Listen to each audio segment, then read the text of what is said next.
Eu cheguei em São José em 1958 e a cidade já tinha áreas diferentes de São Paulo, né? E eu acho que a minha ligação com a arquitetura começou com a vinda para cá.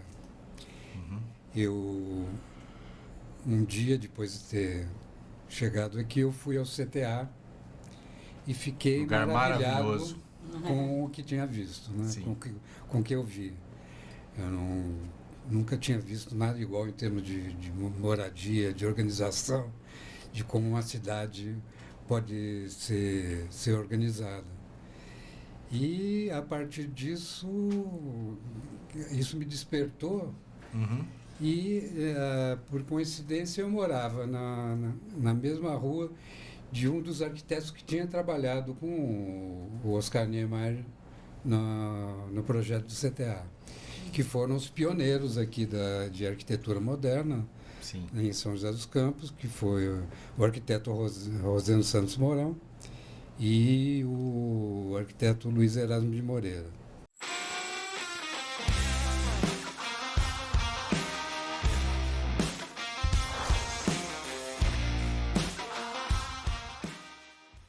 Fala pessoal, mais um ManzaCast, Lúcio Manzanetti. Nosso canal é dedicado a falar sobre arquitetura e engenharia, trazer todo mundo ligado ao setor da construção civil, valorizar o trabalho dos arquitetos da região, do Brasil e do mundo, né? Eu já tive aqui a oportunidade de fazer podcasts com pessoas no exterior e também pessoas de outros estados do Brasil. Agradecer os patrocinadores Obratec Projetos e Polo Vale Decor. Hoje a gente tem um episódio maravilhoso. E para esse episódio eu tô com meu amigo Guilherme Cicerone. Fala, Guilherme. Tudo bom, Lúcio? Tudo boa tarde. Jóia. Obrigado pelo convite mais uma vez. Um prazer estar aqui Beleza. novamente. Hoje ele tá aqui como co-host, né? Tem um convidado bacana aqui. 2 convidados, né? Uma história de amor aí que se liga à arquitetura. Exatamente. Não é não? Fala pro pessoal quem tá aqui com a gente hoje, Guilherme. Você também fica à vontade se você quiser dar algumas palavras aí pro Obrigado. pessoal. Hoje, fazendo esse episódio maravilhoso, estamos com Ars Arquitetura, Ricardo Veiga e Silvia Veiga. Boa tarde para vocês. Boa Obrigado tarde. Boa por tarde. terem vindo. Bem-vindos Lúcio. ao nosso podcast. Obrigada pelo convite, Lúcio, Guilherme. Imagina. É um prazer a gente bater esse papo aqui hoje, falar um pouco. Com certeza. É um prazer estar aqui. Obrigado pelo convite. Bom, fala um pouco, Guilherme, sobre o Ricardo e a Silvia, sobre eles têm muita história na arquitetura, né? Então, dá um briefing aí. Claro que eles também vão contar a história dele, mas dá um briefing pro pessoal aí. Eu acho que dá para começar dizendo que hoje estamos aqui com uma das maiores referências da arquitetura joseense, sobretudo. Sim. Cujo histórico de atuação na cidade perpassa não só por projetos particulares, mas também pelo envolvimento com obras públicas, com a gestão pública também. E acho que essa conversa vai ser muito interessante para conhecer um pouquinho mais da história deles. E acho que seria interessante, talvez, o Sim. Ricardo colocar um pouquinho, junto com a Silvia, como é que foi a origem, como que se interessou pela arquitetura. Sim, eu cheguei em São José em 1958 e a cidade já tinha áreas diferentes de São Paulo, né? E eu acho que a minha ligação com a arquitetura começou com a vinda para cá. Eu, um dia depois de ter chegado aqui, eu fui ao CTA e fiquei Lugar maravilhado maravilhoso. com o que tinha visto, né? Sim. Com o que eu vi. Eu nunca tinha visto nada igual em termos de moradia, de organização, de como uma cidade pode ser organizada. E, a partir disso, isso me despertou. E, por coincidência, eu morava na mesma rua de um dos arquitetos que tinha trabalhado com o Oscar Niemeyer no projeto do CTA, que foram os pioneiros aqui de arquitetura moderna. Sim. Em São José dos Campos, que foi o arquiteto Rosendo Santos Mourão e o arquiteto Luiz Erasmo de Moreira. O Luiz morava na mesma rua.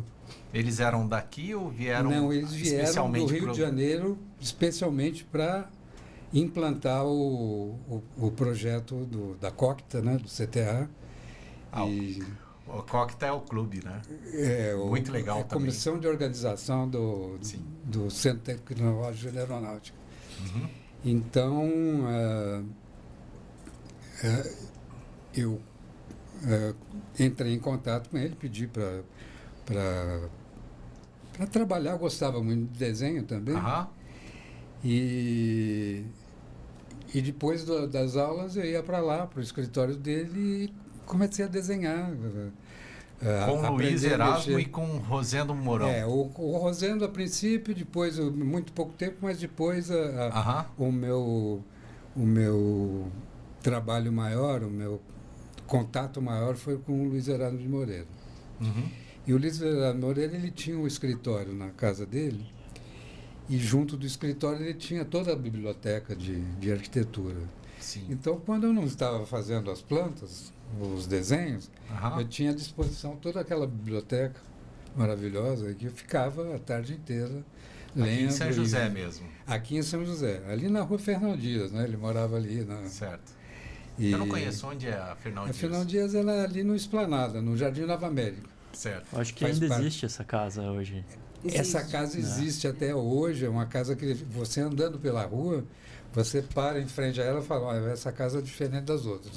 Tem uma assinatura de um arquiteto muito bom. bom. Sim. E eu, com o Luiz, eu fiquei algum tempo trabalhando, depois no escritório dele aqui na cidade, e ele me levou para o antigo KNAI. Ele estava construindo que é o INPE hoje, né? Sim. E eu fiquei 2 anos trabalhando no INPE, construindo, já no meio da obra, mexendo com obra, mexendo com desenho. E fiquei 2 anos no INPE, trabalhando junto às obras do Luiz. Certo. E depois eu passei a ser funcionário do INPE e comecei a fazer os meus primeiros projetos, que foi o Centro de Computação e a Rotunda, nessa época, em 66. A Rotunda depois foi completada, né? Me parece que o arquiteto Romeu Cime completou, fez algumas melhorias no projeto inicial, mas a partir dessa época, então, eu encaminhei profissionalmente para a arquitetura. E nesse contexto você estava ali ingressando, né, Ricardo, na faculdade ou nos estudos, ou ainda estava como desenhista antes de entrar na faculdade? Não, como desenhista, né, antes de entrar na faculdade. Ainda como desenhista, a partir dessa minha temporada no INPE, no KNAI, eu fui para o Canal 2, fiz alguns trabalhos lá, na implantação do Canal 2, o primeiro estúdio de televisão. A TV Cultura? Da TV Cultura, Canal 2. Inclusive um negócio que eu me lembro muito bem, que na minha sala ficavam os projetistas, né? Na sala onde eu trabalhava, e eu vi Devia um ser deles... bem diferente, né? Era bem antes do AutoCAD, né? Bem antes, era tudo Onde na tinha aquelas prancheta. escrivaninhas, aquela prancheta com aquela régua. Conta pra gente um pouco dessas histórias aí. Caneta nanquim, a gente trabalhava com papel vegetal. E tinham aparelhos, assim como o normógrafo, que a gente escrevia. Hoje tem o teclado, né? Mas na época a gente escrevia letra por letra nanquim. Eu me lembro do normógrafo. É do meu tempo já. Eu não desenhava nessa época, mas me lembro. As canetas estilográficas, né? E era um cuidado, porque você imagina você em cima de um papel manteiga, que qualquer umidade ele enruga, né? Então deitava em cima da prancheta com uma folha para o braço não pegar O suor no papel, ali do braço suor, não danificar. Então, eu trabalhei assim, na prancheta, até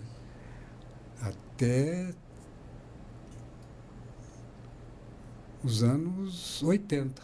Isso era em um escritório em São Paulo? Não, aqui em São José. Ah, né? tá. A TV Cultura. A TV Você tava na Cultura, Cultura. eu tinha ido para São Paulo. Sim, Né? Eu fui fazer cursinho para faculdade certo. e trabalhei uns 2 anos na TV Cultura. Depois disso eu vim para São José quando abriu a faculdade Certo. de arquitetura aqui. Essa faculdade de arquitetura foi uma fase muito importante na minha formação, porque foi uma escola onde em termos de ensino, aconteceu uma experiência muito inovadora. Sim. Alguma coisa que trouxemos, né, do projeto de universidade dos institutos de Brasília, do projeto de universidade do Darcy Ribeiro. Certo. Para São José dos Campos. Para São José dos Campos. Na antiga Fundação Vale Paraibano, né? Exatamente. Hoje é o Univap. Univap.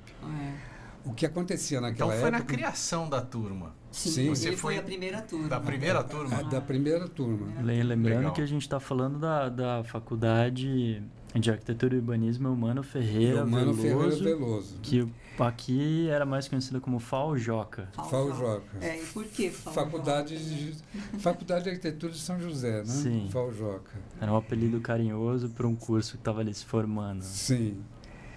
E essa experiência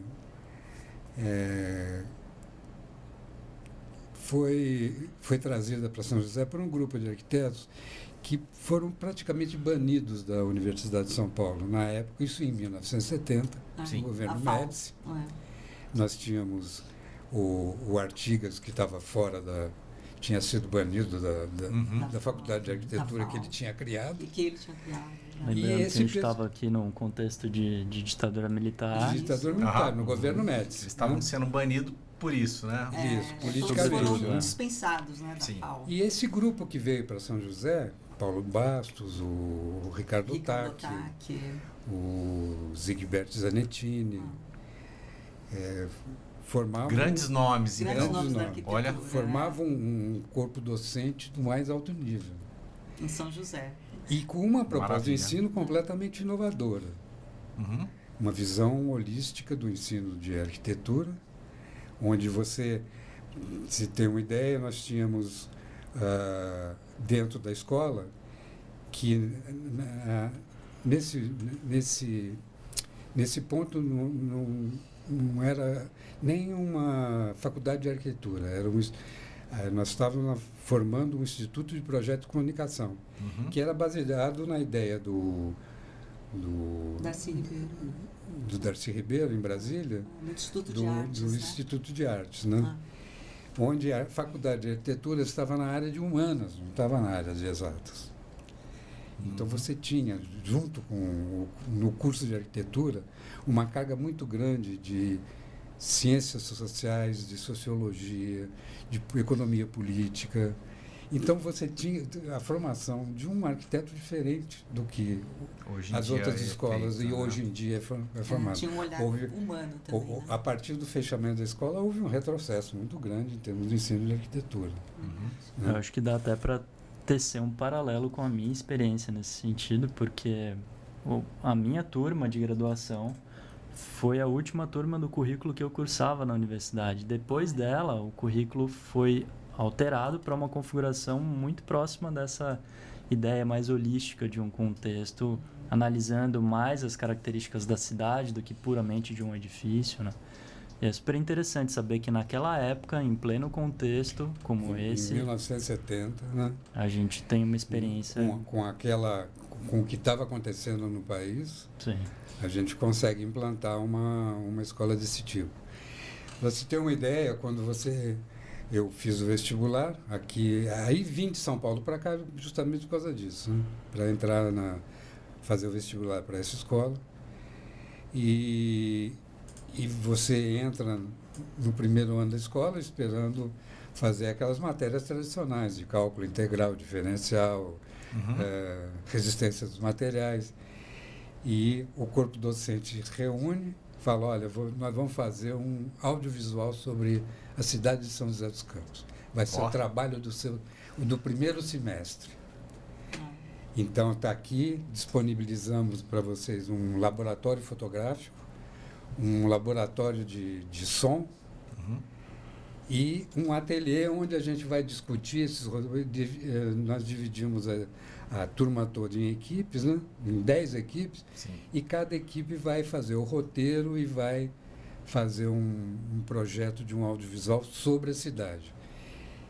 Então você começa a sair, fotografar e começar a organizar esse material e aí entra o contato com o professor. Você procura o professor dentro desse ateliê para falar, olha, eu estou com um problema aqui de leitura de uma realidade de uma favela que eu estou vendo aqui, ou de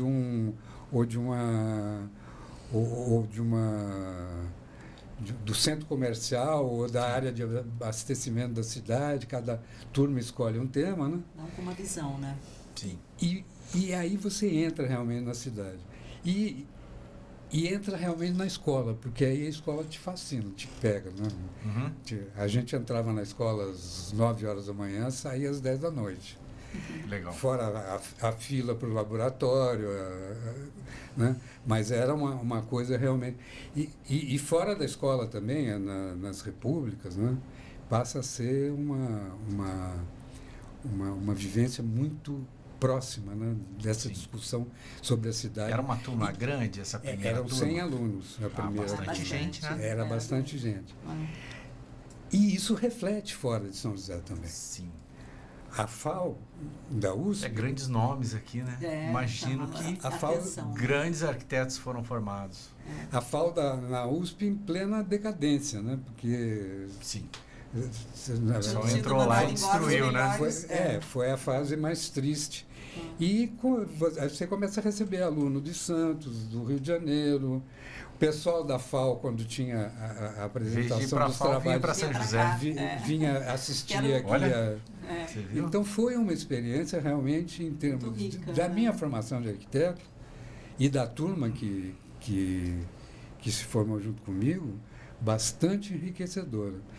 Tanto que nós tínhamos, né, nesse primeiro semestre... Um pequeno trovão. Você viu? Não sei se o microfone captou, mas...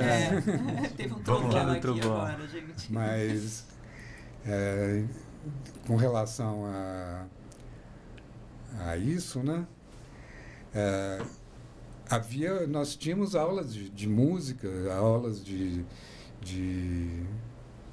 cinema, né? Grande parte das aulas a gente tinha no Cine Santana, onde a gente... Puxa um pouco para trás o Isso. microfone. Aí, onde a gente... Eu vi todos os filmes do realismo italiano, Sim. os filmes surrealistas, do Buñuel, Os nacionais, né? Beleza. Então, realmente foi uma escola diferente da... E a escola passa a formar, então, depois, artistas como um nome reconhecido, como o Guto Lacaz, por exemplo, que foi meu colega de turma. Saiu daqui da FAO. O Paçoca, que é um músico conhecido, intérprete de músicas de raiz, né? Principalmente do samba paulista, gravou já várias vezes, que saiu dessa mesma turma. Né? E é muito interessante isso, Ricardo, porque existem vários relatos de outros arquitetos de uma faixa etária muito próxima à sua, arquitetos modernos, sobretudo, que comentam exatamente naquela época que a pessoa, quando escolheu uma profissão, geralmente ela escolhia a arquitetura, se ela estava nesse meio da arte, né? De arte. E lá dentro ela descobria que ela não queria ser arquiteta. Mas Exatamente. por a formação ser muito holística, de serem várias frentes de atuação artística, seja música, seja a arte em si, Artes visuais. a pessoa acabava descobrindo que ela não queria ser arquiteta e então migrava para outra profissão, escolhia outra ocupação para fazer. Essa estrutura de ensino na universidade é interessante por causa disso. Isso realmente acontece. A pessoa entra na faculdade de arquitetura porque é a coisa mais próxima com o temperamento dele, com a visão de vida que ele tem.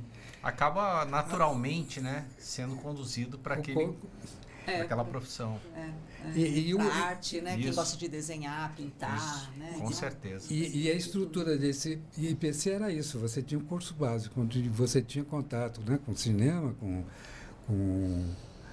uma série de atividades artísticas, e depois tinha a formação profissional.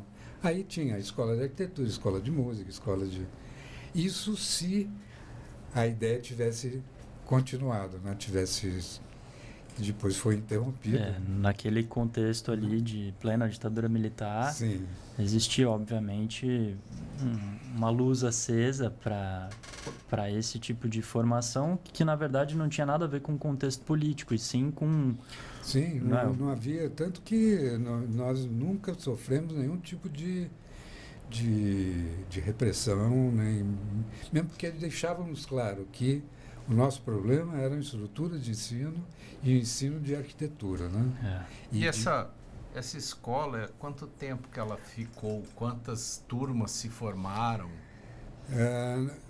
Ela existiu como ideia assim durante 5 anos. Sim. Quando eu estava no último ano, a escola fechou. Uhum. Fechou porque não era interesse da Fundação Vale Paraibana de Ensino manter uma escola desse tipo. Sim. Eles queriam uma escola... Esse bando de anarquista aqui. Fazendo... E era a ideia realmente que se tinha da escola, porque um dos erros nossos foi não ter muita integração com a cidade. Então a gente... a escola já era longe, é onde era o seminário aqui hoje, aqui na A escola Armando Monteiro Covas. Lobato. A escola Sei. Monteiro Lobato. Aqui em cima. Aqui. Era bem longe já do era- centro. Ali não tinha nada. Não tinha Imagina nada. 1950. Então já ficava meio distante isolada. e tinha aquela ideia de o que esses caras estão fazendo lá, né? Sim. E eram pessoas fisicamente diferentes, porque todo mundo de fora, Uhum. em 70, todo mundo de cabelo Comprido. estranho, né? Com as figuras aquelas estranhas. O que a gente tinha de mais próximo eram os iteanos aqui Sim. em São José, que eram muito comportados, né? É uma escola militar, né? Tudo diferente, né? Certinho. E ficamos muito amigos também dos iteanos. Né? Eles acabaram assimilando esse jeito da faculdade de arquitetura, né? Beleza. E aí, eu acho que é interessante destacar, né, Ricardo, nesse contexto, você estudante, atravessando esses momentos super singulares na história de uma faculdade de arquitetura que depois se desfez, mas já naquele momento você recebendo um certo destaque, primeiro por ter tido a experiência de trabalhar como desenhista, e aí durante a faculdade você recebeu um convite super especial para projetar num contexto histórico do Parque Roberto Burle Marx, aqui em São José. Conta um pouquinho pra gente, por favor, da história do projeto da capela. Sim, eu recebi um convite do Clemente Gomes para projetar uma capela em Santana, Sim. da Capela Nossa Senhora da Conceição. Ali era dentro da fazenda deles, dentro da tecelagem Paraíba? Não, já existia avenida. Certo. Existia avenida. E essa capela tinha sido uma promessa dele para o padre Luiz, que era o pároco de Santana. Aham. E o padre Luiz, então, o Clemente me encomendou esse projeto e eu entrei em contato com o padre Luiz e fiz o desenho dessa capela em 1975. Eu estava quase formado, né? Em 74. Uhum. Eu estava quase formado e a gente tinha o Clemente e eu tínhamos um amigo comum que era o ex-prefeito Sobral. E o Sobral falou sobre o meu trabalho com o Clemente, e o Clemente me fez essa encomenda desse projeto, né? Então, em 1975, eu fiz esse projeto. Aí eu estava nascendo. Você estava nascendo? Nasci em 73. Né? A gente tem uma imagem da capela, vamos colocar ali na tela, já que ele está contando a história dessa capela. Toda de vidro. Essa capela é uma estrutura moderna para os dias de hoje, né? Não é uma arquitetura que não envelheceu, né? A gente olha aí. Ela é atemporal, né? Atemporal. Ela é moderna. Ela é uma nave triangular e tem esse apêndice redondo que é a sacristia e as dependências aí do padre, né? E essa nave triangular tem aquela torre onde tem uma torre aqui no meio, né? A cruz. E no vértice dessa nave é onde tinha o altar, o pequeno altar da capela. Aqui, né? Eu me lembro até quando o padre Luiz foi ver o projeto no ateliê, ele olhou assim e falou: nossa, rapaz, você projetou o símbolo da Santíssima Trindade, o triângulo. Isso nem tinha me passado pela cabeça. Sim. Porque ela é triangular. Ele né? é uma nave triangular, né? É interessante, Lúcio, que naquela ponta as vigas não se tocam. Você tem um... Aqui? Onde a água da cobertura cai. Elas não se tocam, então isso que é bonito de... Entendi. E esse projeto em particular, para mim, eu acho ele extremamente pertencente a um contexto que é a familiaridade arquitetônica, tanto do ponto de vista formal, enquanto uma arquitetura moderna, mas também do ponto de vista de usos e dos materiais que ela emprega, como, por exemplo, esse revestimento de tijolinho na fachada, contornando a sacristia, os caixilhos ainda em ferro e vidro, resgatando, portanto, uma linguagem que pertencia àquele contexto do que estava construído ou em vias de construção ali no Parque da Cidade, projeto do Rino Leve. Sim. Isso em grande maioria, né? Então esse projeto do Ricardo que ainda não era um parque, né? Ali era uma casa. Residência, né? Era residência uma residência dos Gomes, né? E a indústria, né? E tinha a tecelagem Paraíba. Isso, a tecelagem Paraíba. Então esse projeto do Ricardo ele acaba se tornando um marco para um arquiteto jovem ali em formação, diante de um contexto de uma cidade que estava em formação, né? Então, ele inclusive, foi reconhecido recentemente, tombado como patrimônio pelo IPHAN, como sendo uma das obras que compõem esse contexto das edificações históricas do Parque da Cidade Roberto Burle Marx. Sim. Vou perguntar para a Silvia. Silvia, conta um pouco de como você chegou à arquitetura e como vocês, né, até onde você foi trabalhando na arquitetura e como foi esse encontro aí das arquiteturas, né? Na realidade eu não sou arquiteta, eu sou engenheira civil. Eu sou sua colega de trabalho. Ah, que legal. Então, o escritório já está completo, arquitetura e engenharia junto. Pois Exatamente. Foi isso. Eu tinha acabado de... Eu fiz a engenharia civil aqui em São José, também na Fundação Vale Paraibano. Eu também. Então, Univap. só que eu sou mais velha que você. Sim. E você não foi meu bicho. Não fui. E eu estava terminando... Eu já tinha acabado de terminar a faculdade e o meu TCC tinha sido um projeto estrutural. Então, eu estava com esse foco de trabalhar com estrutura e conheci o Ricardo. Ele trabalhava na Vibras e estava precisando fazer um cálculo lá e me convidou. Você não quer fazer esse trabalho? E eu aceitei, eu achei um desafio, foi legal, né? Meu primeiro trabalho. E então, tornamos amigos. Sim. E também começamos a namorar. Depois. Casamos. E ele estava querendo muito já ter um escritório de novo, tal. Certo. Aí me convidou para ser sócia. Vamos abrir um escritório? Você topa? Eu estava no início de carreira, né, recém-formada para mim. E o Ricardo já era conhecido já na cidade. Ele já tinha algumas obras importantes. Uma delas ele não mencionou, não sei se vai falar, mas é o Jornal Vale Paraibano, que foi o TCC de arquitetura dele. Sim. Que foi vai falar, sim. Você já está falando, mas depois a gente continua. Eu já estou adiantando. Né? Para você contar um pouco do seu contexto, né? E vamos falar sobre todos os projetos aqui. Então, foi assim que a gente começou a trabalhar. Sim. Começamos a trabalhar, abrimos primeiramente em casa mesmo. Sim. E depois já passamos para uma sala comercial e fundamos a Ars Arquitetura. Esse nome foi, inclusive, o Ricardo que escolheu. Ars é ARS Arquitetura, né? Não é.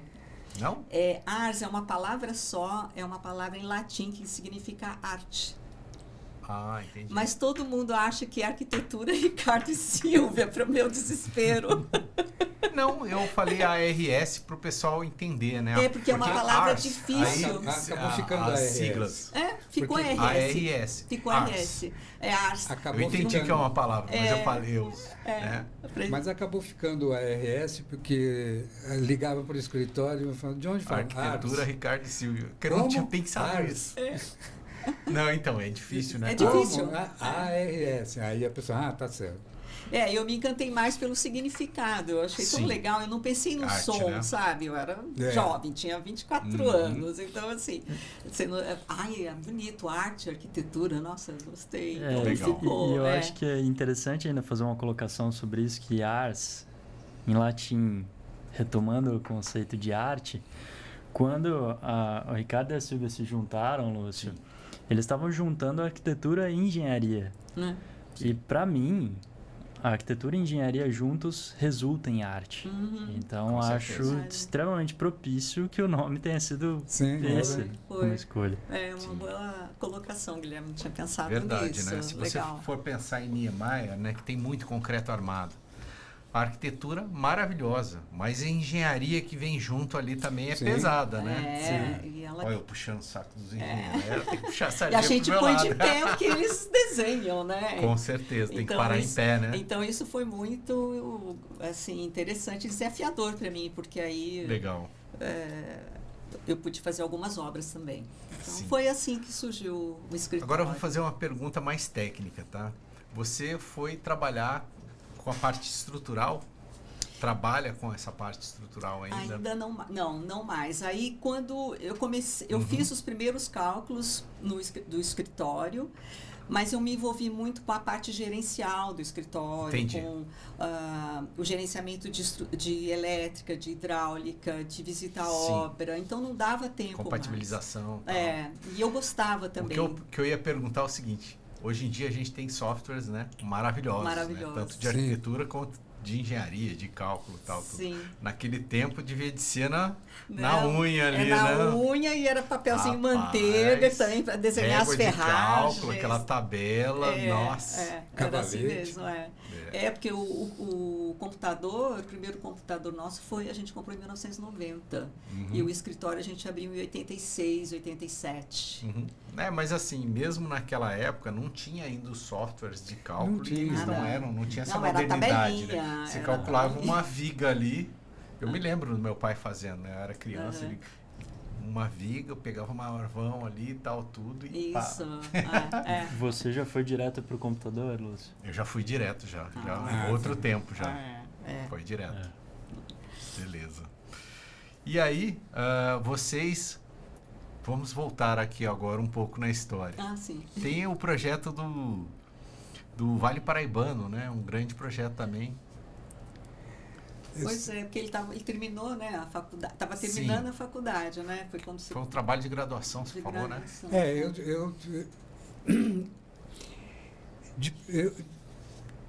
Depois dessa experiência da faculdade, no período de faculdade eu fiquei sem trabalhar durante algum tempo. Fiquei estudando só porque, inclusive, a escola era período integral, né? Diferente das escolas de hoje em dia. Era uma escola de período integral. E aí eu voltei à prefeitura e dentro da prefeitura eu recebi um convite para dirigir uma construtora que era do Ferdinando Salerno, que era o proprietário do jornal Vale Paraibano. Certo. Ele tinha adquirido nessa época o jornal Vale Paraibano, que ainda era aquele jornal quente que eles falam, que tinha o linotipo, que o linotipista teclava o texto e saíam as letras numas tiras de chumbo que eram colocadas numa estrutura para fazer uma prensa ali. Exatamente, prensar. O Vale Paraibano que eu conheci era assim, né? E ele compra o Vale Paraibano, que já era um jornal antigo em São José, e eu faço o projeto do... Quer um cafezinho, alguém? Não, Obrigado.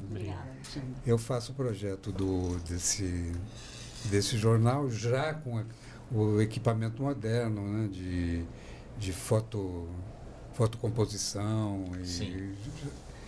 Eu me lembro ali no Jardim Paulista. No ali, Jardim né? Paulista. Todo de vidro, aquele prédio. Era bonito, né? E você via as bobinas. Eu vi as bobinas lá dentro. Do jornal, bobinas, né? O jornal rodando. Exatamente.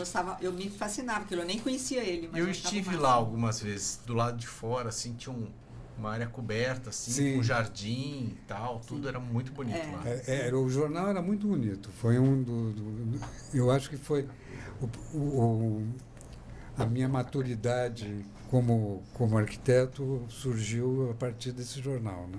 E isso foi naquele contexto finalzinho ali de graduação, você ainda finalzinho de graduação, e foi com esse projeto que eu levei para a Faculdade de Arquitetura, que foi meu TG, meu trabalho de graduação, né? Sim. Eu apresentei o projeto para a banca e um dos professores me perguntou: você já construiu esse prédio? Eu falei: já. Ele falou: então, se eu passar por lá, eu posso dizer que isso foi de um aluno meu? Pode? Sim. Então,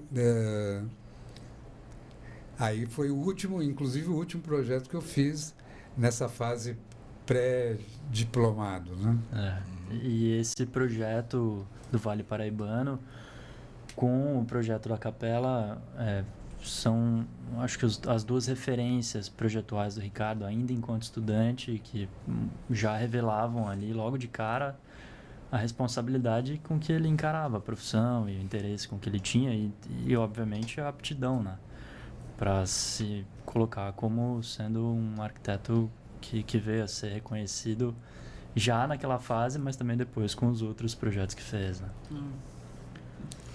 E aí, eu acho que também seria interessante, Lúcio, se a gente pudesse compartilhar alguns projetos do Ricardo e da Silvia, porque nesse contexto de ter um escritório de arquitetura, diversas atribuições, como a gente já viu aqui, entre projetar e fazer os processos administrativos e execução de obra. A Ars Arquitetura tem projetos para residências, para edifícios habitacionais, tem projetos na área hospitalar, tem também na área corporativa, no empresarial que foi premiado, inclusive, e tem uma passagem pela prefeitura. Eu acho que seria interessante a gente conversar um pouquinho sobre esses projetos também. Sim.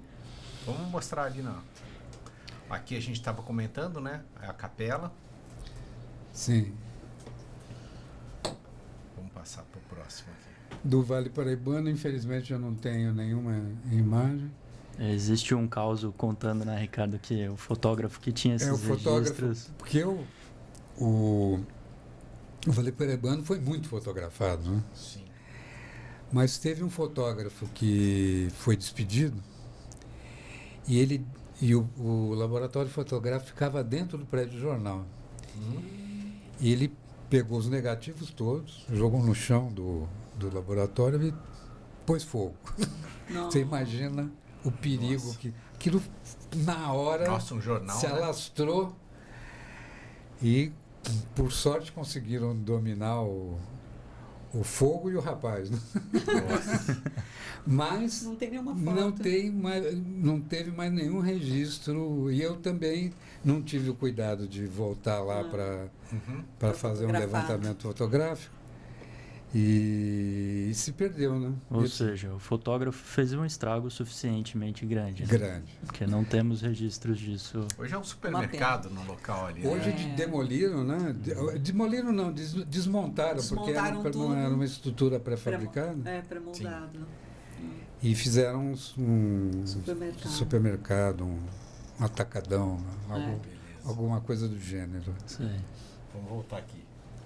Esses aqui são uns predinhos? Esse é um conjunto habitacional. Esse é um conjunto habitacional que eu fiz para a Serveng Civil Sun. Chama Village Aquários. Village Aquários. Chama Village Aquários. Esse foi aqui no Aquários? É aqui no Aquários. Ao lado do Açaí. Na parte de baixo ali, junto ao córrego do Vidoca, sabe? Em frente. Na Jorge Zarur. Na Jorge Zarur mesmo. Ah, sei, ali embaixo. Ali atrás, ali, sei. Inclusive, esse projeto foi um dos primeiros do nosso escritório juntos. O projeto da Serveng, que é 88, 89. Esse foi o primeiro projeto de edificação da Serveng, porque a Serveng até então fazia estradas, pontes É uma urbanizadora, né, na verdade. Pavimentadora, etc. Sim. Então foi o primeiro projeto de edificação que eles fizeram, né? E um paralelo sobre esse projeto do Village Aquários, Lúcio, não sei se está na memória, quando eu vim para falar da Cicerone Arquitetura e da minha história. Sim. Eu me lembro de muito pequeno andando por ali, e esse foi um dos marcos arquitetônicos da minha memória arquitetônica em formação, né? Silvio e Ricardo sabem disso já, e para mim ele é um conjunto habitacional de altíssima qualidade que se mantém altamente contemporâneo por conta da sua linguagem, forma como ocupa o terreno. Foi uma proposta muito ousada na época, Lúcio, porque deixa eu voltar a foto aqui. Se você não existia os prédios, não existia nada, né? Então era um terreno bem, era muito vazio, era um grande vazio, né? E eles pensaram em fazer um conjunto residencial que fosse uma vila também, né? Sim. Com gabarito baixo e aí hoje você vê a escala, né, de adensamento da cidade. Sim. E ele ali pequenininho, atrás, né? Então isso e isso foi concebido como um conjunto de habitação popular mesmo. Você vê, né? Hoje em dia, aquela área ali é super valorizada. Quando você vem, colocou à venda, né? Eles notaram que a procura foi tão grande do engenheiro, do médico recém-casado, do casal. Aí eles agregaram ao projeto um elevador, que estava pensado, mas não estava instalado, agregado, e passou de uma vila popular para o Village Aquários, né? Que é hoje uma área de classe média. Mas até 3 pavimentos aqui nesse terreno, hoje em dia, né? Ninguém impensável, né? Impensável. Começa no 4, né? Do 4 pula para o 8, não sei se você sabe, por conta do elevador. Verdade. Que até 4 não precisa do elevador. É verdade. Quando o cara põe o elevador, ele já pula para 8. Pra dobra. 8. Sim. Entendeu? Que é um elevador. Passou de 8, são 2. Então, eles vão até 8. Sim. Então, tem a relação de custo e benefício aí, né, do imóvel. Da multiplicação ali, né? Aqui a gente tem uma residência. Essa é a residência da Malu e do Manu, em Ubatuba. É uma residência que tem uma estrutura de concreto no térreo e uma estrutura de madeira em cima. Essa foto eu selecionei até por uma coincidência. Essa foto quem tirou foi um visitante da casa que me mandou, que ele falou: a inclinação da sua casa é a mesma inclinação da Pedra do Frade, lá em cima. E eu não tinha reparado nisso, né? Tô vendo um caminho aqui, ó. Olha aqui embaixo, aqui, ó. Esse caminho aqui provavelmente sai na areia da praia. Sai na areia da praia. Casa beleza, hein?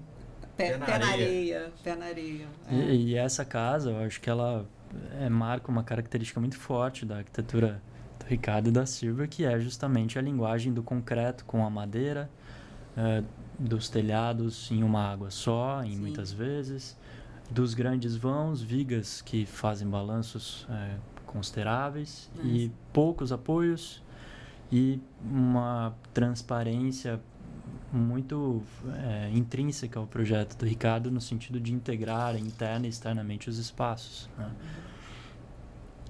São vãos generosos, né? Essa é a mesma casa? Essa é outra. Essa é uma casa aqui em São José, no Espelho d'Água. No Espelho d'Água. Sim. É um loteamento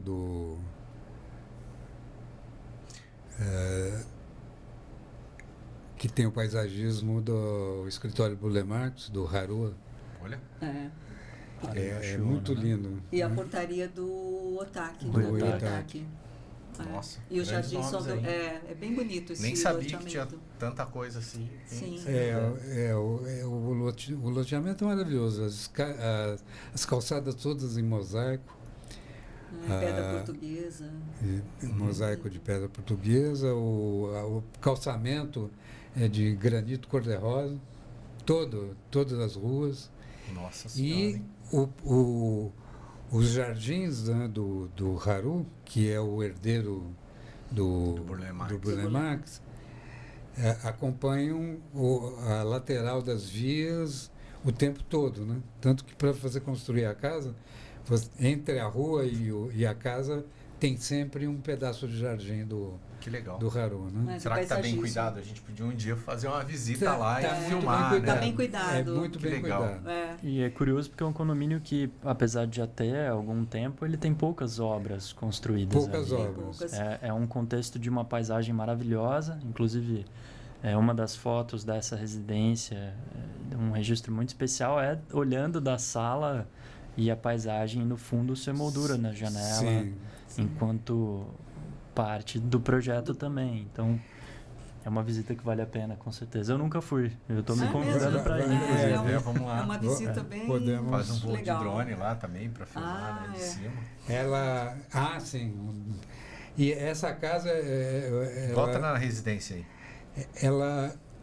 Ela tem esse... Aqui são umas vigas? É aberto isso aqui? É aberto. Chove aí dentro. É um pátio interno. É um pátio interno. A casa é em torno tem uma desse floreira pátio, aqui né? em cima, né? Exatamente. Tem... E esses 2 pátios têm um anterior e um posterior a essa passagem, a esse corredor, e a casa é toda coberta por essa grelha de concreto aparente. Sim. E ela se distribui em torno desse pátio interno, né? E eu acho que é interessante fazer agora que a gente chegou no projeto, na obra, né, construída do Hospital de Olhos, além das residências, dos edifícios habitacionais, o Ricardo da Silva também tem uma passagem extremamente importante em relação aos projetos hospitalares. Vamos conversar um pouquinho sobre isso, Ricardo, desse contexto? Eu tomei contato com esse tipo de trabalho, arquitetura hospitalar, na remodelação do projeto da Policlínica. Sim.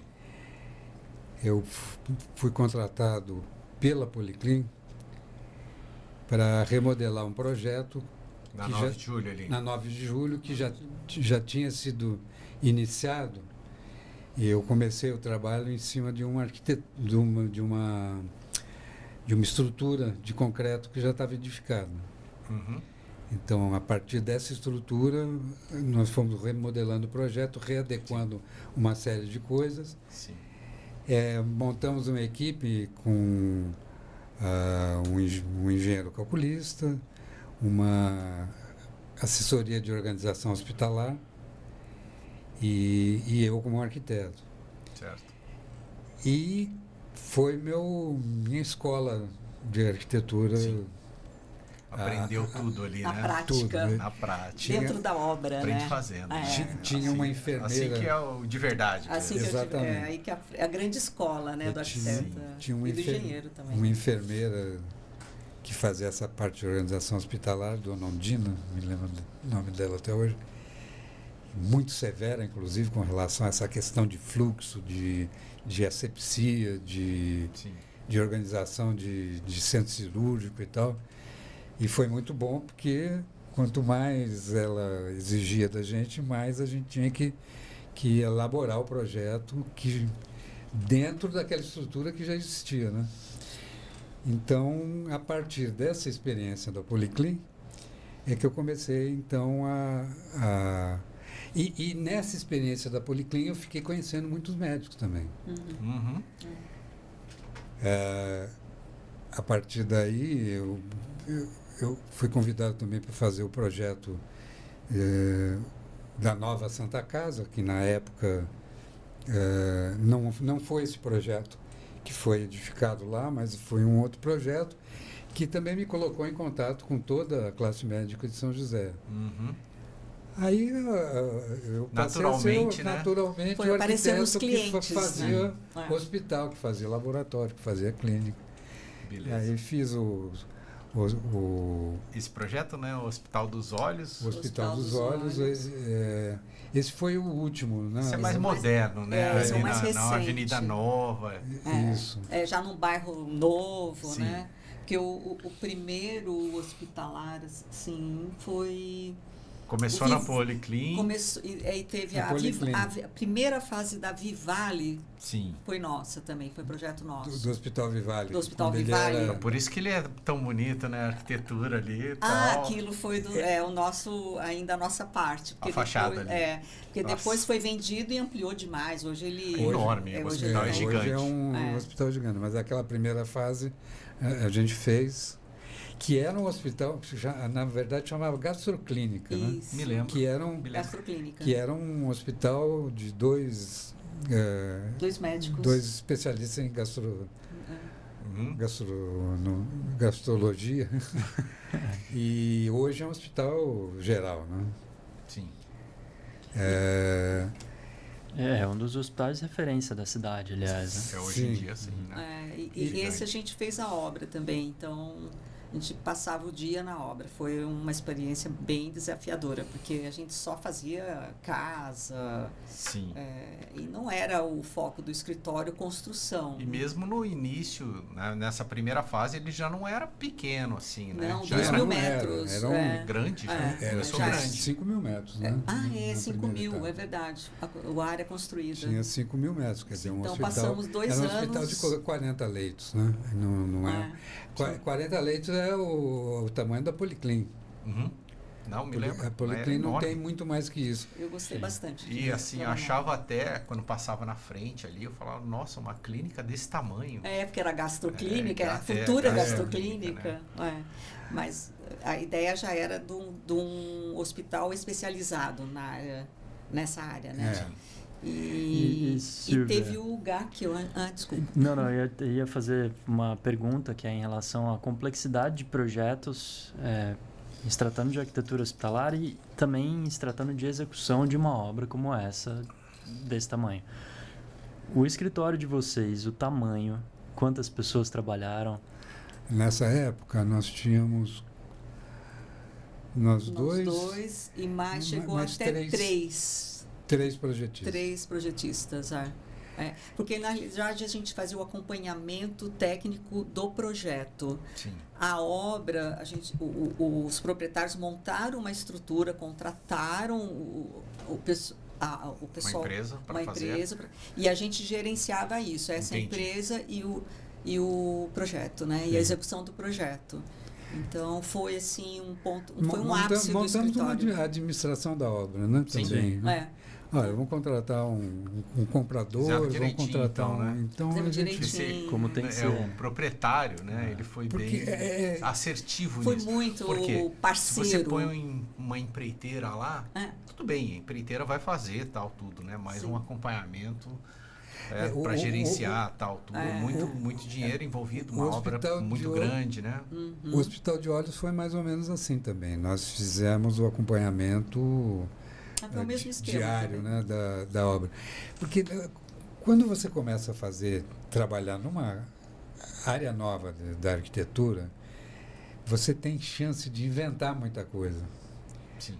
Tem muita coisa que eu inventei em termos de circulação, de UTI, até de descarga de expurgo, quando você joga fora Sim. coisas curativas, etc.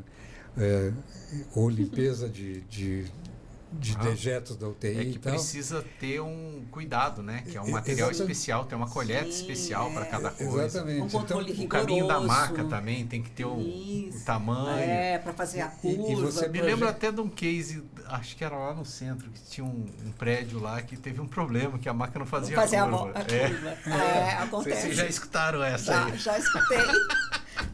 Tem que dar ré.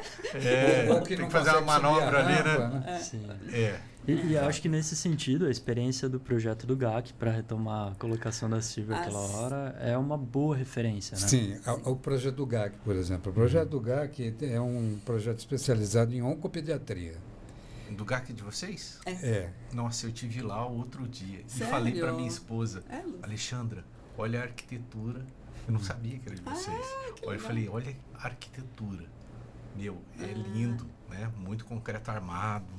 Sim. Tem uns jardins no meio. Internos. Cara, que coisa maravilhosa. Foi Não fazia ideia que esse projeto era de vocês. foi um... Parabéns, viu? Ah, Nossa, obrigada. é lindo. Aquela enfermaria, por exemplo, é uma invenção. Porque o paciente de oncopediatria, ele precisa estar quase o tempo todo na internação, são internações muito longas. Uhum. Primeiro, você tem que levar a escola, dentista, biblioteca,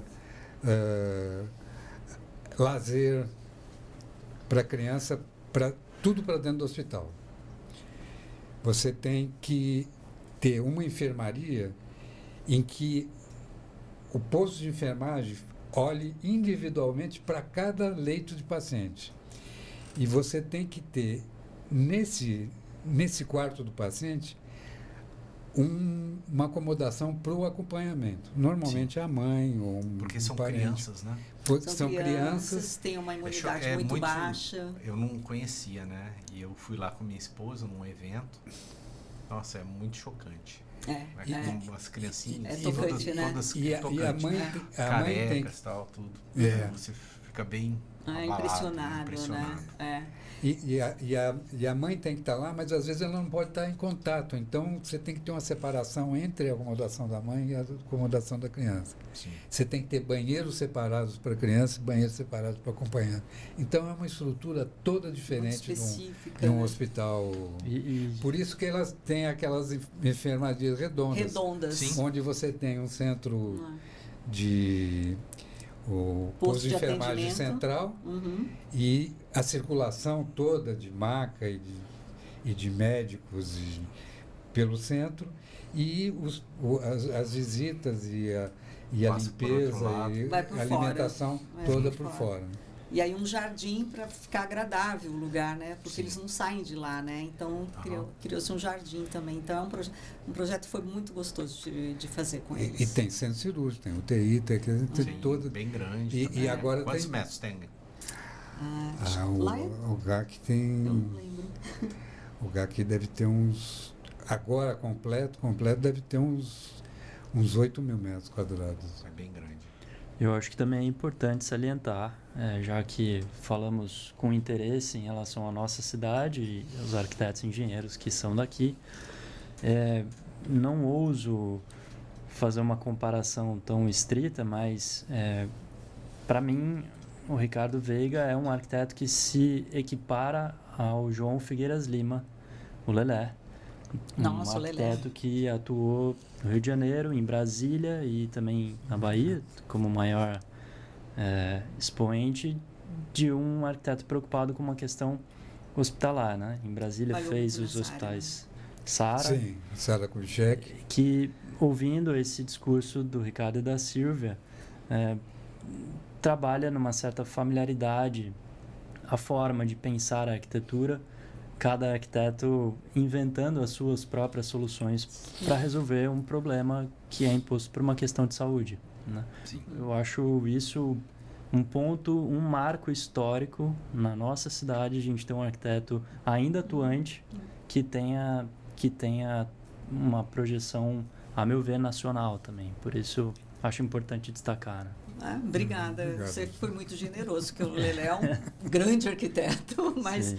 É uma referência assim, para a gente que trabalha na área hospitalar. Ele foi. Sim. Acho que a gente tem algumas outras imagens ali. Vamos lá. Acho que a gente está no Hospital dos Olhos aqui. Agora eu já até me perdi aí na... Esse é o projeto prédio, né? Um projeto empresarial do Opus 570. O Opus 570, esse prédio, ele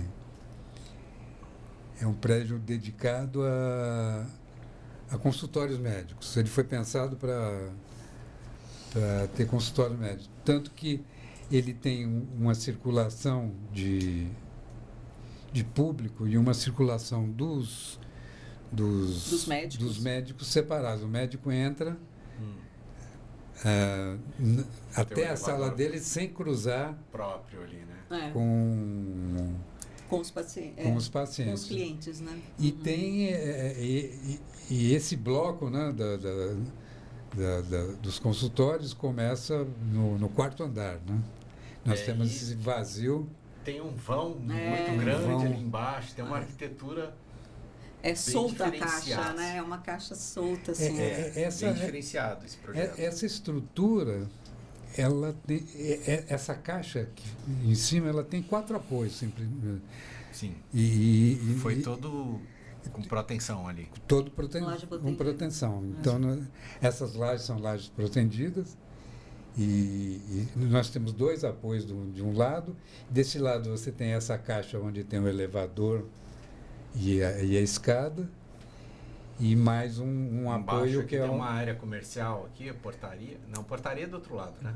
Não, a portaria é onde tem esse do lado direito. Do lado de lá é uma área comercial. É totalmente independente essa área, esse bloco que não comercial. tem ligação aqui. Não né? tem, com o outro. Não. A gente vê esse espaço aqui entre... Isso. Quando passa na Avenida São João, ali na esquina do Vicentino Aranha. Isso. Projeto maravilhoso. Esse local privilegiado, né? Top. Esse tubo vermelho é uma... Na verdade, isso é um duto de insuflamento de ar na caixa de escada, para pressurização da caixa de escada. Certo. Então, você tem uma caixa de escada com pressão positiva, e em caso de incêndio, você não precisa daquele negócio de anticâmara, de uma porta, duas portas, que quando você abre a porta do andar, a fumaça tende a entrar, né? Ela sai. Ela sai. Então, ela não invade a caixa de escada. E esse projeto, ele tem uma conotação de um desenho urbano que é fortíssima também, né? Ele não tem as limitações dele, não tem grade, não tem muro, é um vazio central que articula os acessos. As salas aqui são todas de vidro, né? São, por causa da proteção ali, uma laje e tal. Essas salas, elas têm... Acho que a próxima imagem dá para ver isso legal, que é exatamente o corredor. Mais uma vez, acho que não à toa, foi uma intenção de conectar esse público com o espaço da cidade. Sim. Então, não só o edifício se comporta assim, Tem um mas... corredor no entorno da sala aqui? As salas são à direita aí. Esse é um corredor de acesso, né? Você sai do elevador por esse corredor e tem o acesso às salas. Entra nas salas aqui, nas salas por aí, fora. Normalmente o que aconteceu aí é que as clínicas pegaram um andar inteiro, né? Então... Entendi. Acabou que... Mas, assim, geralmente o acesso é interno, né? Um corredor interno, as salas são para dentro. Isso. Aqui o corredor é externo e aí você acessa a sala.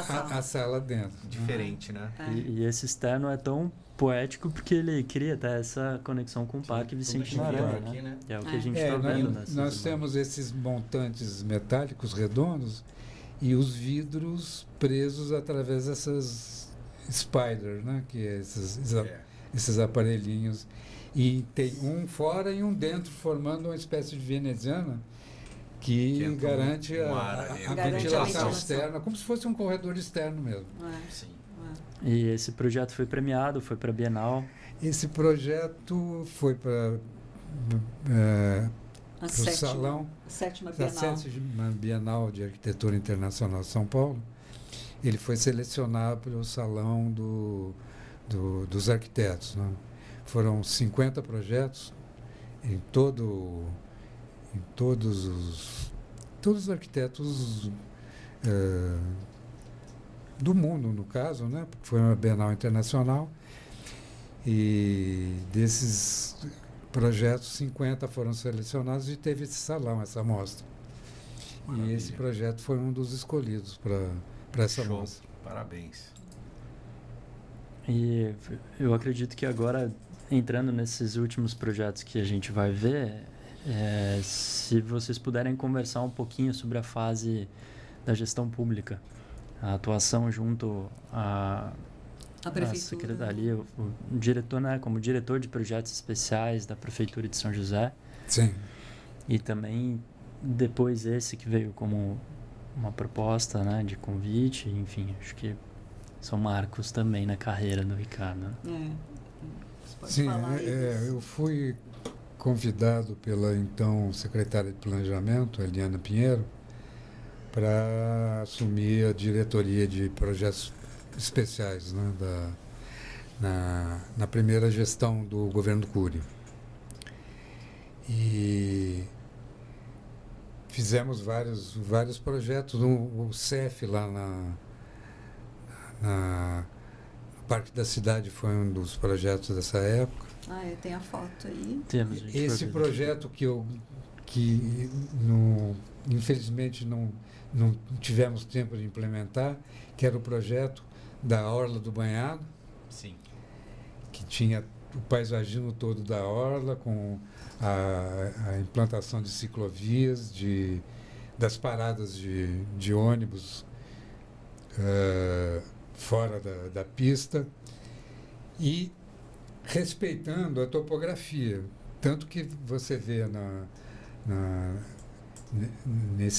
nessas imagens que você não tem aquele gradil que acabou acontecendo depois, no outro projeto, que ficou entre a avenida e a paisagem.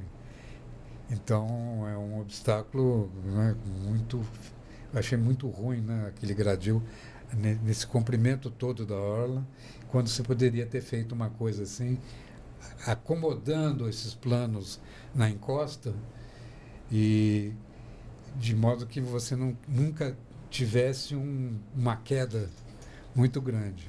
Sim. Né? Isso também foi uma coisa que eu gostei muito de fazer, que foi pátio aqui na igreja pátio, lá do... O projeto desse pátio, o pátio de São Benedito, e que liberou a fachada... Isso. Lá na Praça lateral, Fulpena, no centro da cidade, né? Central, né? E também a criação desse espaço anterior, porque a avenida antes passava a 1,5 metro da porta ali da igreja. Passava né? dentro aqui, né? Tinha uma rua que era aqui na frente da igreja. Isso. Exatamente. Então nós fizemos esse contorno da igreja, como que Acho que uma reverência antigamente à igreja. tinha alguma construção aqui do lado, né? E tinha uma... Porque não existia esse pátio. Quando eu era criança, eu me lembro disso. Não Teve tinha um posto esse de pátio. gasolina aí, eu acho. Era um posto de gasolina. Essa área não era da prefeitura, era uma área particular. Era uma área, inclusive, da Tecelagem Paraíba.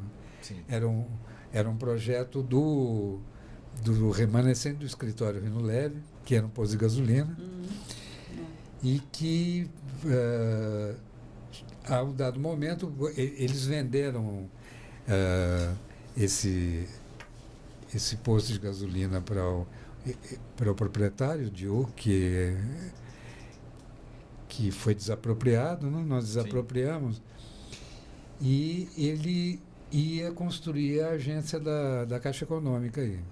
Sim. Então, que é do lado aqui, né? Que é ao Para lado. trás. do lado. Aqui. Então, o que a gente negociou com ele é o seguinte: a gente desapropria O vizinho para trás. o vizinho para trás, As você manobras. joga a sua agência da Caixa para lá e a gente libera a lateral da igreja, Vai ficar uma criando esse praça pátio. ali, né?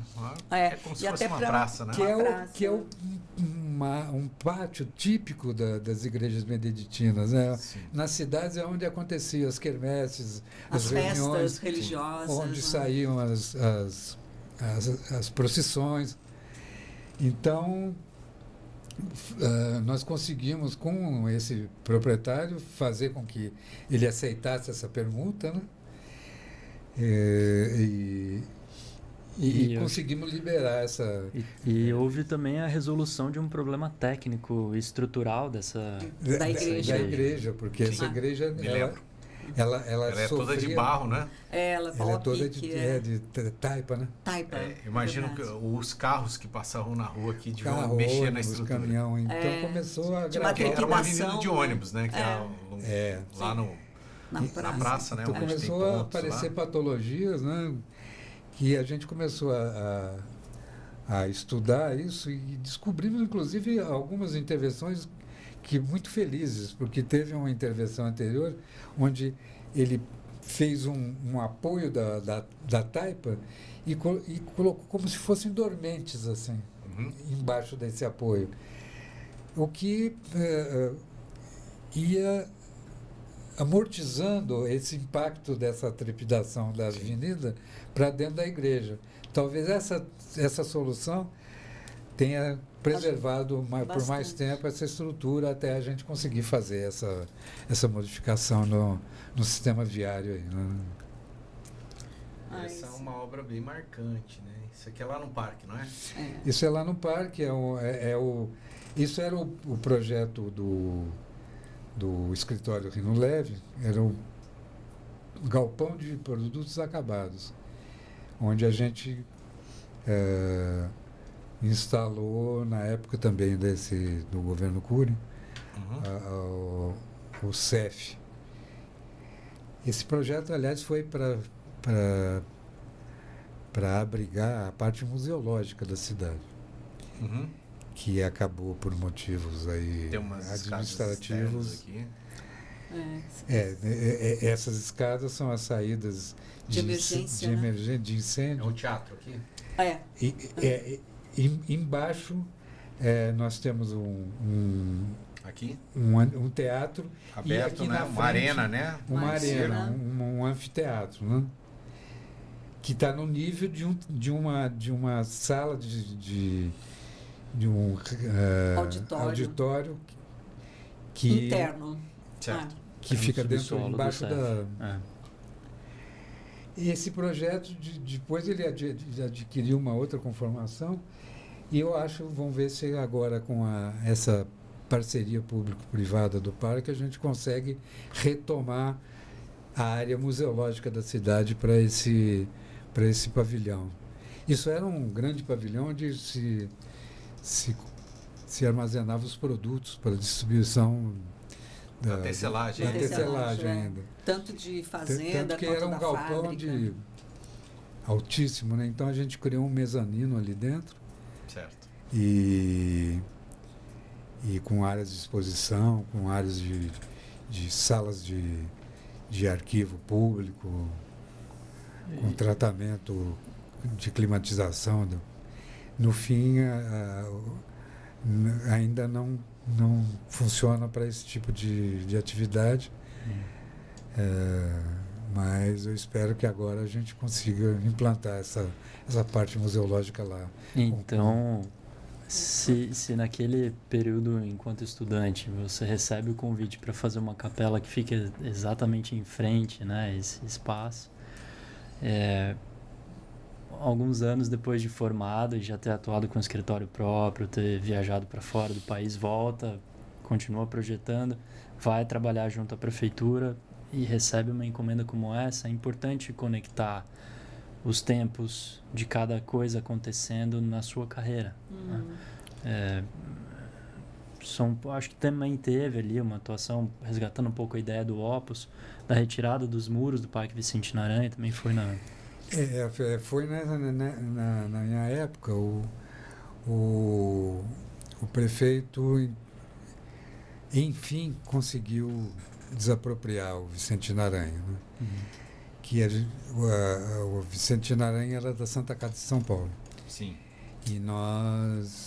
E tinha um projeto de tombamento no Condefate já há anos. E que não saía do papel. Em dado momento, o Cury e o Emanuel também, que era secretário de Estado na época, conseguiram que esse tombamento acontecesse. De fato. Quando acontece o tombamento, a Santa Casa não tem mais o que fazer. Porque não pode reformar mais. Aí não pode mais mexer, porque era uma área, imagina o valor imobiliário disso, né? E a Santa Casa precisando de recursos, como ela sempre precisou, mas desmontou essa área como hospitalar, do mercado, né? E como hospitalar também. Aí o Cury desapropriou essa área e ganhamos um belo parque, maravilhoso, um lugar fantástico. A arquitetura Ramos de Azevedo. E nós tivemos a missão dentro da Secretaria de Planejamento de tirar o muro e colocar esse gradeamento. Inclusive eu fiz a grade o mais fina possível, que para quando você passa lá na frente, você ter essa transparência, né? Você conseguir os prédios ali, ver a coisa acontecendo lá dentro, né? E foi um acontecimento. A gente fez um tapume e derrubamos o muro. Foi muito marcante para a cidade quando sim, aconteceu. Foi um acontecimento, né? Mudou completamente o entorno todo, né? Do bairro. Todo mundo, nossa. E a imediata utilização, né? Central, muito, maravilhoso. E a imediata utilização desse parque, dessa área como parque, né? Sim. E a prefeitura tinha uma preocupação, porque você vai desapropriar uma área dessas na área mais nobre da cidade. ele falava, eu tenho até uma certa preocupação de fazer isso. Mas você vê que aquilo ficou de uma forma tão popular, tão tão cidade pública. toda vai lá. A Ali, né? cidade toda vai lá. Isso Vai. foi muito Né? legal. Tem show lá, é maravilhoso. E hoje é o centro da cidade, praticamente. Né? E tem uma frase do Paulo Mendes da Rocha que eu acho fantástica sobre esse negócio de centro da cidade. Ele fala, o centro das cidades é a capital da periferia. É verdade. Então, qualquer investimento que você faz no centro, você está investindo para a população da cidade inteirinha. Inteirinha, né? Sim. É onde eles vêm passar o fim de semana, onde eles vêm passear, onde eles vêm... O Parque Santos Dumont, por exemplo, tinha... Foi outra revitalização importante, né? Tinha a churrasqueiras, né? Eu falei, mas fazer churrasqueira aqui? Não, vamos fazer eu não me churrasqueira. Eu me lembro, tinha churrasqueira. Eu acho que quando eu era criança, uma vez meu pai foi lá e fizemos Fizeram um churrasquinho ali. Churrasco, tal, vinha, tudo. Mas todo E o você pessoal lembra, bebia. lembra do tobogã ainda lá? Lembro do tobogã. Ah, é verdade. Eu sou tiozinho, entreguei agora. Mas assim, eu me lembro do tobogã, mas eu era muito pequenininho para andar no tobogã. Mas eu me lembro do podia. tobogã lá. Mas o pessoal, depois dessa reformação, já no governo Cury, as churrasqueiras, esses quiosques eram utilizadíssimos. É um O maior pessoal sucesso, né? vinha, trazia, tal, foi utilizar, bebia, comia, passava a tarde lá. Sim. Isso para um parque público, é o que... Hoje em dia não maravilhoso. ia dar, né? É. Ia ter um fluxo lá, todo mundo bebendo e tal. E aí, Ricardo, depois dessa fase da prefeitura, você e a Silvia retomaram as atividades no escritório, voltaram para os projetos das residências. Sim. E, além disso, vocês sempre tiveram outras atribuições no sentido de complementar o trabalho que se desenvolvia nesse âmbito de escritório, para obras majoritariamente particulares ali, ou então voltadas para a área hospitalar, mas que tem esse olhar para a cidade, mais especificamente falando do parque da cidade, onde teve a atuação, existe ainda, né, a atuação junto ao Compac e a Associação Parque Burle Marx. Logo que o Parque Burle Marx foi criado, nós fizemos a criação da Sociedade Amigos do Parque da Cidade. Isso há 30 anos atrás. Sim. E conseguimos, logo no princípio de atuação dessa sociedade, duas coisas muito importantes. Primeiro, criar o perímetro de preservação do Parque da Cidade. Então, a partir daí, tudo que acontecesse lá dentro teria que passar pelo crivo do Conselho Municipal de Patrimônio Histórico. E conseguimos para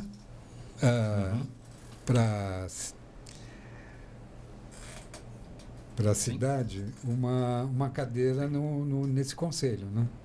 Uma cadeira no Compac. Então, a gente podia, mais de perto, defender mais efetivamente o que estava acontecendo nessa área, né? Nós tivemos, então, uma existência quase que vegetativa, né, nesse tempo todo, nesses 30 anos, até que há um ano e pouco atrás a gente conseguiu remodelar essa sociedade. A partir daí mudamos o contrato social para uma associação e hoje a gente tem uma atuação bastante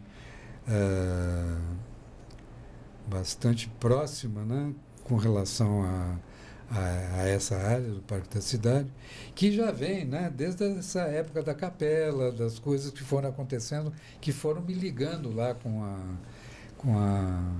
com essa área, também a proximidade. A área da tecelagem, né? Que você já tinha ali trabalho ali naquela área. Já tal. Exatamente, lá, já tinha.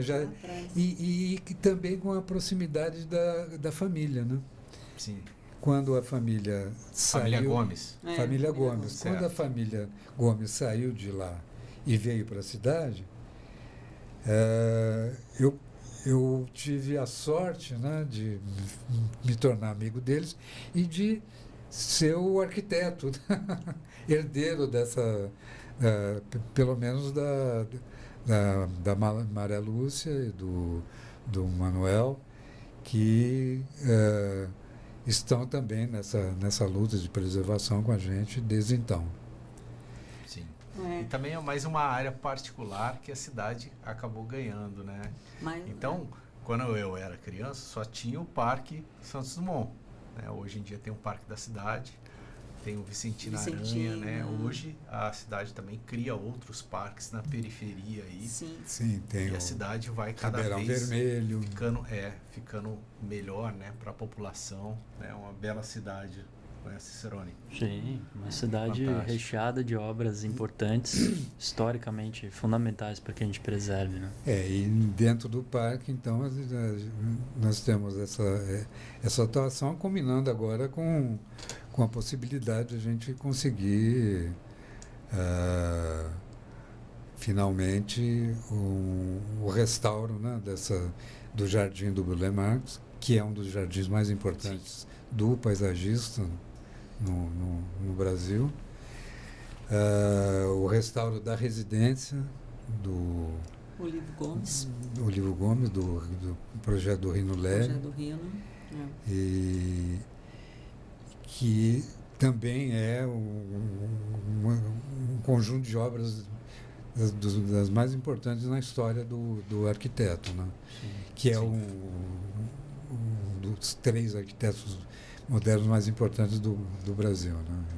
Entre Oscar Niemeyer, Paulo Mendes, Vila Nova Artigas e o Rino Leve. E essa atuação da Associação Parque Burle Marx, que abreviamos como a PBM, Ricardo, recentemente ela ganhou e tem ganhado cada vez mais fôlego com essa atuação junto ao interesse de olhar para o parque como sendo um espaço público que precisa ser cuidado, né? Essa atuação hoje ela é indispensável, a meu ver, inclusive porque eu também faço parte dela. Sim.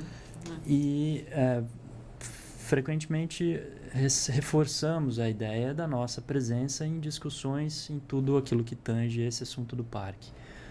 Se tivesse alguma coisa, alguma mensagem, aquilo que a gente pudesse reforçar enquanto este momento que temos da já anunciada possível concessão do parque, poderíamos reforçar de alguma forma, poderia ser acentuada alguma questão que seja de interesse, porque a meu ver sempre tem esse lado de preservar a história.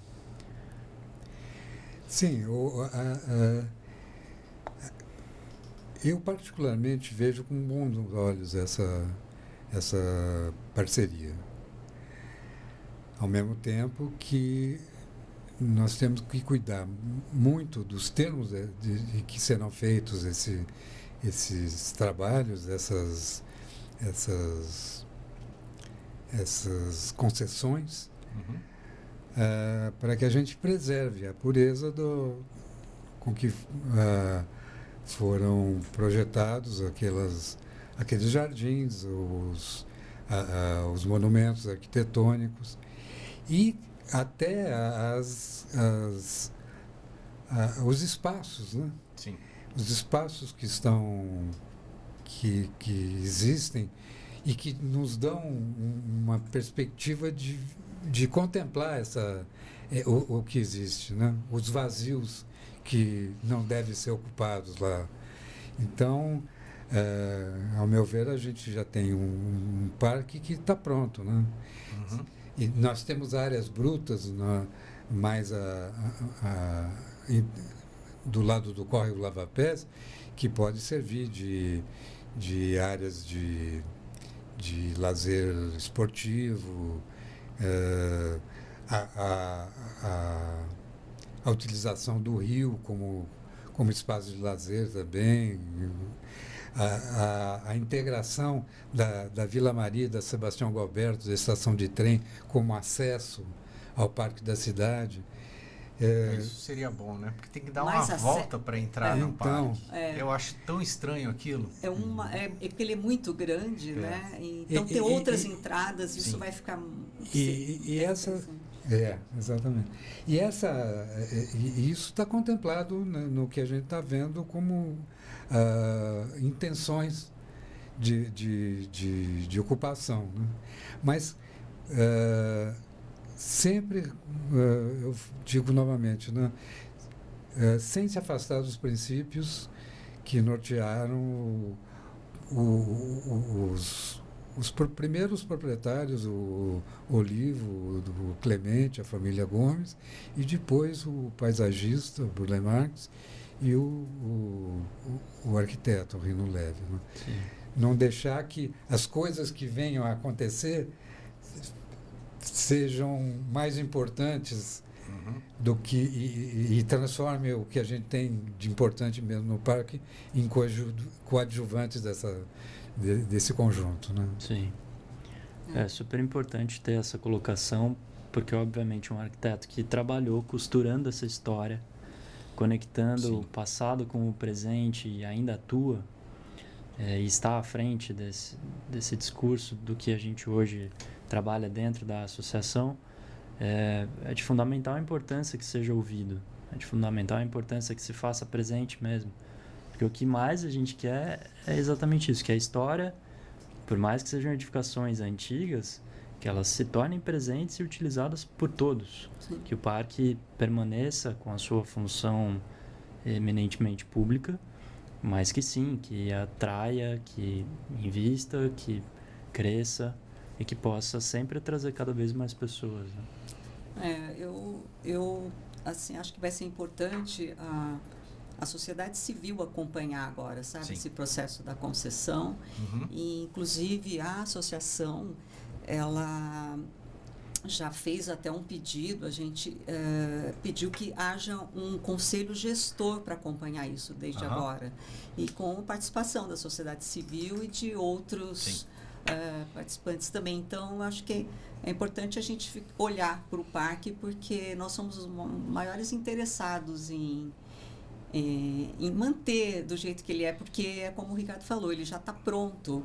E tem muitos galpões lá que podem ser, né, recuperados e dar uso para aquilo, e isso vai reverter verba para quem for pegar a concessão, mas não tem que se construir mais nada. Eu acho que é só agora ocupar os espaços vazios, porque quando a gente ocupa, a gente cuida. Sim. Então, isso que é fundamental. Então, quando eu gravei o podcast com o Guilherme, ele me falou, né, sobre essa associação, sobre, né, o pessoal do Paulo, Parque Burle Marx aí, né? Eu achei muito interessante. E também já fica o convite para a gente gravar um episódio falando, né, dessa associação. Por quê? Acho que a associação ganha força, né, para poder cuidar cada vez mais do parque. Né? Então, se a gente mostrar, a gente faz um episódio, mostra o parque da cidade, né, toda a arquitetura maravilhosa e fala sobre a associação. Né? Nossa, vai ser um prazer, vai ser um prazer. Isso é muito importante. Muito importante para a gente, para a cidade. Agora, a cidade, ou quem tem condição de modificar alguma coisa da cidade, percebe a importância que esse parque tem. Sim. Às vezes falam de Inhotim, porque a gente poderia fazer alguma coisa com o Inhotim.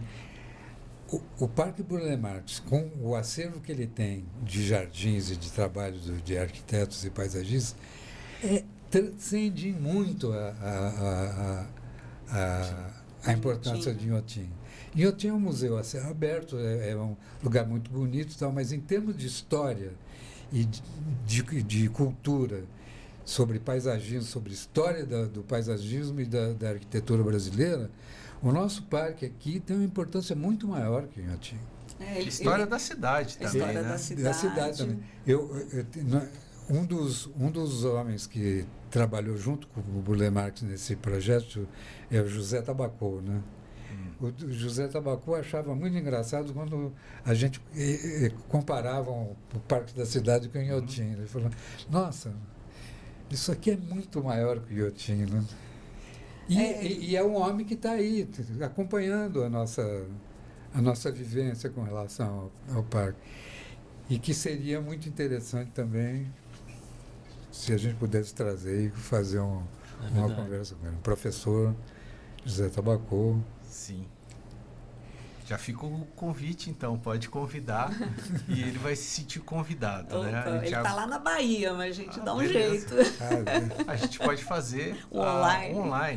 Já fiz online legal. Diversas vezes, dá pra gente fazer, então. Perfeito. Já fica o convite aí pro Tabacou aí, como você falou, Tabacou. né? Hoje, especial, hein? Foi super bacana, né? Nossa, Conhecer demais. essa história. Gratidão, tô honrado aqui. Muito obrigado, prazer Ricardo, também. Silvia. Um prazer. Foi demais, né? Muita história, muita arquitetura, história de amor junto aí. Um pouquinho, né? Para apimentar um pouquinho a conversa. Romance e ação. Mas sempre foi tranquilo trabalhar com a esposa? Sim. Olha, ó a fogueira agora, hein? Mas tinha que colocar essa pergunta, né? Se terminar justo assim, Lúcio. Essa a gente tinha pulado. Foi. Eu acho que foi sim, porque houve um respeito muito grande, né? Pelo que ela faz, pelo que eu faço. Às vezes tem umas pequenas rusgas, assim, mas Faz muito parte, passageiras. Né? Faz parte. Faz parte. Mas sempre houve a dupla. A dupla soube trabalhar bastante bem durante esse ano Mas todo. você queria ter vindo de preto hoje? Ou foi... Ela não deixou. Não deixou? Por Tá quê? bom. Por que vocês estão com essa história do preto? Que é a cor do arquiteto? Tem esse estigma de que preto o e arquiteto branco. se veste ou de preto ou de branco. Pois é, eu também nunca entendi, Lúcio. E aí existe, né, Silvia? Eu acho Mas que você veio de preto e ele veio de branco. Pois é. Não combinaram, mas ficou. Seguiu a risca a regra, né? A regra da arquitetura. Isso. Porque eu acho que nesse negócio até de vestuário, assim, a gente já explorou tanta coisa que chegamos assim ao limite, né? Então resolvemos assumir o preto ou o branco, assim como o estágio final do paramento arquitetônico. Maravilha. Gratidão pela participação. Obrigado, Lúcio. Mesmo, como eu falei, né? Estou honrado aqui, esse episódio. Muito obrigado, a gente que vai ficar agradece. na história aqui do nosso podcast. Pra Guilherme, gente também. Obrigado pela indicação. Imagina. Obrigado também pela condução. Nasceu para isso. Você viu como ele foi bem? Nossa Senhora. Imagina. Bom demais, né? É porque quando o assunto é de interesse e existe, como esses dois, Silvia e Ricardo, Sim. e estar aqui com você também, com a Alexandra e a equipe, é sempre muito importante que a gente possa fazer e dar voz às histórias que gostamos de manter e conhecer, né? Obrigado. Obrigado pelo convite também, foi um prazer estar aqui com vocês hoje. Para mim foi um prazer, eu estou muito feliz, eu queria agradecer a ManzaCast, Lúcia, a Alexandra, o nosso técnico aqui, que eu não lembro o Isaac. o nome, o Isaac. Obrigada, Isaac, foi muito prazeroso, vai ficar na minha história de vida isso. Com muito certeza. obrigada. Você vai ver que quando você assistir, vai ser tão bom quanto gravar. Sim. É fantástico. Não foi não, Guilherme? Foi você muito assistiu? bom. Foi muito bom. A família ali, os amigos. Pô, que legal, cara. Você vai lá, conta toda essa história. Muito bom. Ter registrado fantástico. isso, né? Registrado. Eu estou muito feliz com esse registro. Obrigada mesmo. Isso aí. Muito obrigado. Obrigada, também Guilherme. muito feliz de participar desse encontro e esperamos contar com uma voz aí em defesa das nossas ManzaCast está aqui para ser a voz aí da associação, então, hein? Isso, Já lancei o desafio aqui. O Guilherme, como ele já está lá dentro, ele já vai, Lúcio, tal coisa, tal coisa, tal coisa. Vamos a gente alinhar. vem aqui e vai deixando os recados, a Que gente bom. vai gravando, trazendo as pessoas aí. Como você citou, o José Tabacou aqui, se você tiver o contato, pode falar com ele, se ele estiver disposto a gravar. Faremos esse episódio. Que legal. E já convido você também para bater esse papo junto com o José Tabacou. Ótimo. Nossa. Uau. Beleza? Vai ser um encontro, hein? Muito Nossa, legal. muito importante. legal. Olha que legal. Nossa, vai ser um registro para a cidade. Maravilha. Valeu, pessoal. Super podcast. Agradecer os patrocinadores, Obratec Projetos, Polo Vale Decor. Um abraço, gratidão aqui aos convidados e até a próxima.